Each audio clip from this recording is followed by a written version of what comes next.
Larson with the U.S. Geological Survey. At 4:53 p.m. local time on January 12, 2010, the people of Haiti were struck by the most violent earthquake in a century. A magnitude 7 earthquake struck just 10 miles southwest of the capital of Port-au-Prince. The U.S. Geological Survey estimates that nearly 3 million people have been exposed to severe shaking. Today I'm here with U.S. geoscientist Dr. Mike Blampede. Thanks, Mike, for talking with us. First, can you tell us a little about this earthquake? What does an earthquake of this size mean for the people on the ground? What type of shaking and damages are we talking about here? Well, as you said, this is a magnitude 7 earthquake, which is quite large. There's only about a dozen or 15 of them worldwide in a year. This one, unfortunately, happened to occur very near the capital city, a very densely populated part of Haiti, and it occurred in such a manner that caused quite severe shaking over the urban area. Also, unfortunately, Haiti has a rather poor economy and not a wonderful building style for earthquake resistance, so we would expect that we would see quite severe and widespread damage from this earthquake, and I think the news reports we're beginning to see are bearing that out. How far away would you think that people would be able to feel the shaking? The very severe shaking will be limited to the area of the epicenter within a few tens of miles. However, an earthquake of this size could be felt quite considerable distances. For example, I heard a radio report, an interview with folks at Guantanamo on Cuba, and they felt the earthquake there as well. So can you put this into a historical perspective for our listeners? How frequent does this area have earthquakes, and what size? The island of Hispaniola, and Haiti lies on the western part of that island. The island is caught between two tectonic plates. The North America and the Caribbean tectonic plates are shearing the island, crushing it, grinding it, and as that occurs, earthquakes pop off. The island has not suffered an earthquake of this size for over a century. However, there have been many earthquakes in the past, both the recent past and in the previous centuries, that have been large, magnitudes 5, 6, or 7, or even larger. So this is quite an earthquake-prone region, despite the fact that this particular area hasn't been struck recently. And I understand there have been 6 aftershocks as of the point that we're talking. Is that correct? That's right. Here we are a few hours after the earthquake, and there have been 6 large aftershocks. The very largest occurred right after the main shock. That was a magnitude 5.9, and then there have been several others down to magnitude 4.5.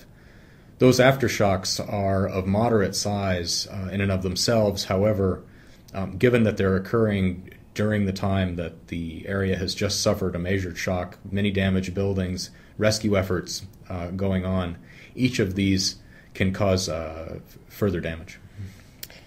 And do you think this is it, or are there likely to be more of these aftershocks? The aftershocks are likely to continue for quite some time. We may see significant aftershocks days or even possibly weeks later.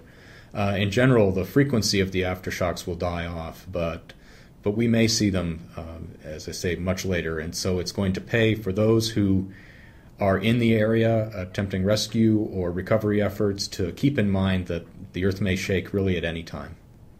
Always be prepared. Always. What other natural hazards might the people of this area be facing as a result of this earthquake? Earthquakes cause disturbance of the ground in a number of different ways.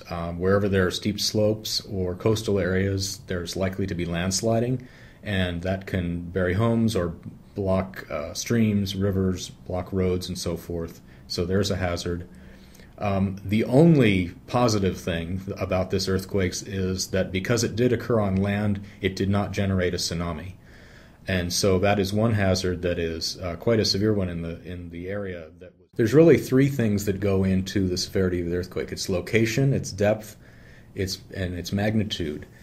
This earthquake was located quite shallowly. We believe that it occurred on a strike slip. That means a sideways slipping fault called the Enriquillo Plantain Garden Fault.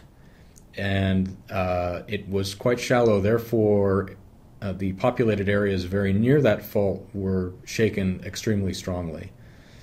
The other factors that come into play are the style of building, of course, and also the kind of ground. Soft ground tends to amplify the shaking, and also can tend to break up the foundation of structures if the ground ruptures underneath them. Given the nature of the this type of an event.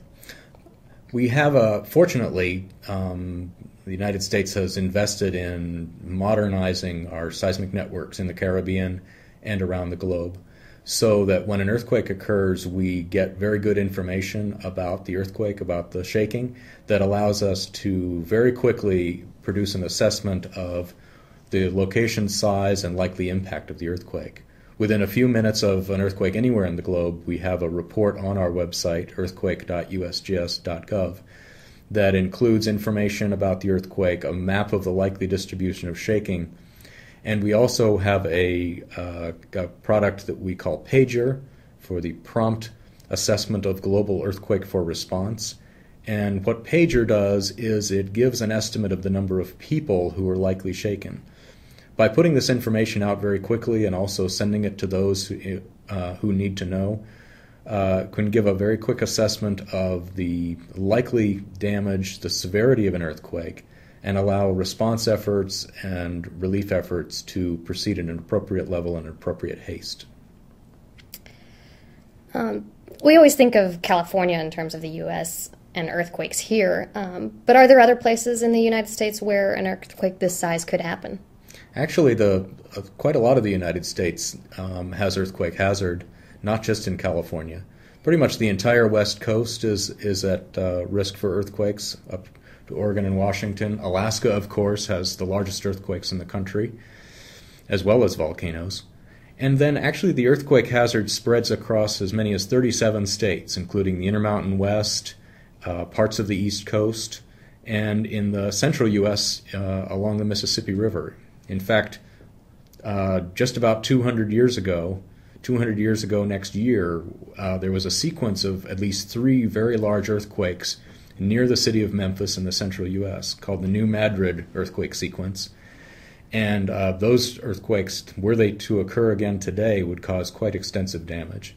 So yes, the U.S. is an earthquake country, and we attempt to study them wherever they're likely to occur, and so that we can prepare and make sure that they don't cause disasters as they likely just did in Haiti. So what should people do to be prepared for an earthquake? Well, one thing is to be aware of the earthquake risk in your area. The USGS has extensive information, maps, reports, and so forth on the website that can show the level of shaking that's likely to occur in your area. Also, one can take personal preparations by taking a good look at one's home, one's business, one's possessions, to make sure that if there is strong shaking, that the house will survive, that people won't be injured, that key possessions won't be damaged. It's also good to have an earthquake kit on hand with supplies, water, food, gloves, shoes, and so forth. And also, a really key factor is to have a plan.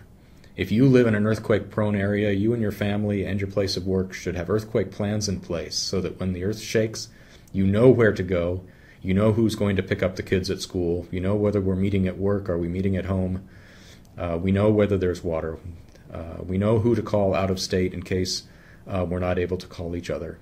Having a plan in place like this really eases the mind and makes the earthquake something that can be a bother but not a crisis. And that's the key. That is the key. That's what we're striving for. Is there anything I haven't asked that you would like to discuss? No, I think we've got it. We're going to be watching the Haiti area very closely over the next few days. As I said, we do expect to have some additional aftershocks. We'll learn more about what happened in the earthquake. We'll find out if the USGS can provide technical assistance to the government of Haiti, and we stand ready to do so. Well, thank you, Mike, both for the work that you do and for taking the time to talk with us. And I do want to thank everyone for listening. Our hearts certainly go out to the people of Haiti as they work to respond and to recover from this earthquake.